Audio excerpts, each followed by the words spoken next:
দেখো আমাদের কুচুপড়িটা কি করছে, দেখো। এরকম ভাবে কি আমরাও করতে পারি?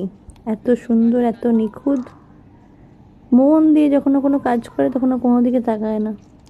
আশেপাশে আমরা কত কথা বলছি, কোনো দিকে ওর চোখ নেই। ওইদিকে কেন তাকালো? কারণ একটা খোসা নিচে পড়ে গেল। এদিক ওদিক কিন্তু ছুঁড়ে ফেলছে না, একদম বাটিতেই রাখার চেষ্টা করছে। Discipline lady. একটা একটা করে খুলছে, দেখো ডিমটা কিন্তু একটুও ভাঙছে না। এত নিখুঁত।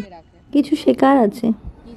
বয়স এখনো 2 বছর হয়নি, এখনো 2 মাস বাকি 2 বছর হতে। তার আগেই এত কিছু শিখে যাচ্ছে। কে শেখালো ওকে? দেখে দেখেই শিখে যাচ্ছে, আর হয়ে যাওয়ার পর খুশিটা দেখবে শুধু ওর। ভেরি গুড সিয়া, ভেরি গুড। খেয়ে নাও।